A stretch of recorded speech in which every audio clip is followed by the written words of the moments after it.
Libra Risings. Here's your June 2023 astrological forecast. I'll talk about some dates here, go through things really quick.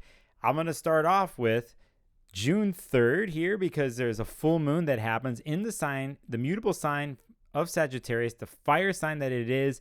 And this illuminates the area of your world that deals with short-term journeys, which could pretty much mean your neighborhood and what's around you, your friends and neighbors, in a sense to how you're interacting with those areas and a grander, bigger vision in those areas. And that's what Sagittarius brings. Sagittarius in the end likes to push boundaries out, to seek something more, farther, and new. And here, those little boundaries within your home, around you, neighbors, your tight-knit community, short-term journeys could expand a little bit, or at least that you would want it to be. So that's what this full moon is. I also will mention, though, that day Mercury will be in the sign of Taurus, which has been there for months now because it went through a retrograde there, is also connecting with Uranus and Taurus. There's a surprise in conversation here that day. There's something ingenious, erratic, new, something out of the blue that's connected to this full moon. I just want you to understand the energy of this full moon. There's other things connected to it too,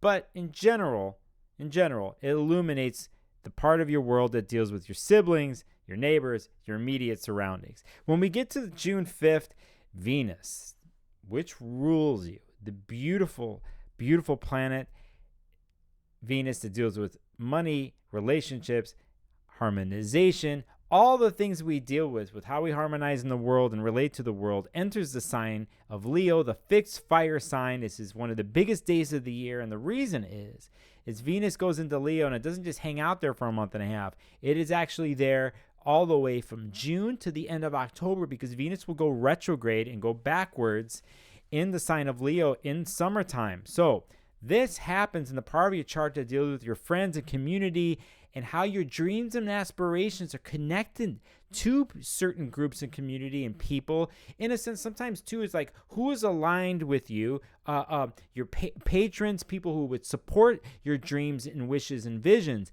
And this area is going to go through a makeover basically all through the summertime. So Venus, relationships, money, resources, which rules you. This will be a major theme for the rest, pretty much almost the rest of the year for you. So how you engage in that place and how you feel in that place, how your spirit is your vision and joy connected to these friends and communities. And you could be going through a reclaiming and revamping of that area. Some of those communities, friends, so-called patrons could change and something new can come in, but that is up to you. There's basically, Venus is going to go through a makeover, basically. She's going to go through changes being in Leo and in this part of your chart. So expect a longer, bigger part of a story here happening here, and that goes from June all the way to October. When we get into June 11th, Mercury leaves the sign of Taurus finally and goes into fellow air sign Gemini, where it will be flowing for a couple weeks. It'll be popping off, going from here and there. And this happens in the place of your chart that deals with how you seek higher truth and higher knowledge, bigger long-term to possible dreams of travel. It also deals with, just in a sense, like your ethics and spirituality.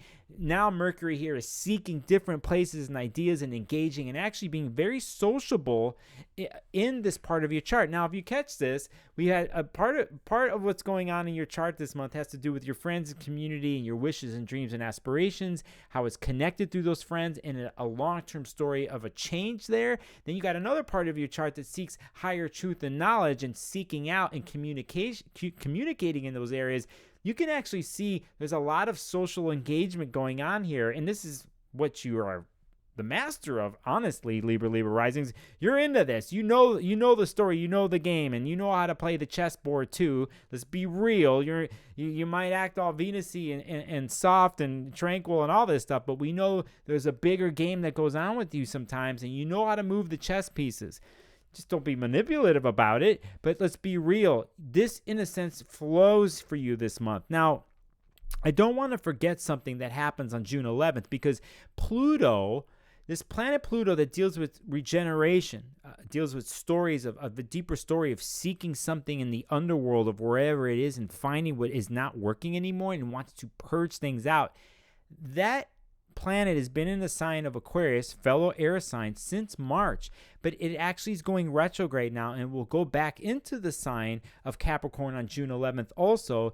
And this is reclaiming and going back to a little bit of a story, basically, that happens in the home and family and lineage and ancestry part of your chart. Memories. You already dealt with this from 2008 to March this year when Pluto slowly transformed that part of your world. And now it goes back until the end of the year there to do one more story, to reclaim one more thing. There's something else that you have to figure out, and you have to understand what you learned from 2008 all the way to this year.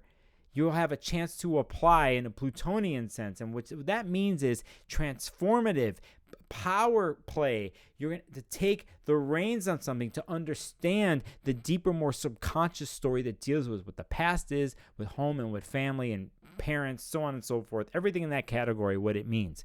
Now, when we get to June 18th, we have a new moon. It's in fellow air sign Gemini. Again, now the seated moment on June 18th connects to where Mercury's been in the place that deals with your spirituality, the higher quests, foreign travel, things you're seeking. Mercury, as I said earlier in his videos, has been in Gemini. It's already kind of triggered that place. I mean, triggered. It's brought up the narrative in that story. It's not a bad thing. But here comes the new moon in Gemini, which you flow with. You flow with Gemini energy, Libra. It's a fellow air sign, so you connect and trine with them. Here's the new moon wanting to seed something new. You could think about going off somewhere farther, land to a foreign place, or outside your normal zone. Or is there something else that you want to learn on a higher level that isn't that you want to incorporate into what your higher truth is and how it's connection to like how you philosophize about life? That is happening on the 18th. When we get to the 21st, we start the Cancer birthdays, your fellow cardinal sign, and on the 26th, Mercury leaves Gemini. It leaves Gemini and goes into your place of career in the sign of Cancer, and now you will might be showing yourself a little bit more, not from a more cerebral, brainy air place that Mercury in Gemini is, and how you can be, Libra, because you're an air sign, but more about the feelings place and how you show that in your public face, your career, so on and so forth. That goes into July. I'm going to end things there. Listen, there's some sociability going on here finally for you this month of June, and I want you to put yourself out there, but I also want you to remember that there's a longer term story about a makeover that's going to happen with your friends and community. That's the bigger, longer term story for you this year, and how there's going to be some ups and downs with that, but eventually how things will be transformed in that area of your chart. First time here? You like this? Hit the subscribe button. Check out my website, sparklesofgold.com. Check out the rest of the videos. I do live streams every month where people call in and I do their chart live on air. I'll be doing one of those in June again. And interviews that I have on my channel, so on and so forth. If you like to support me, hit the subscribe, leave a comment down below, and may the scales balance for you in June.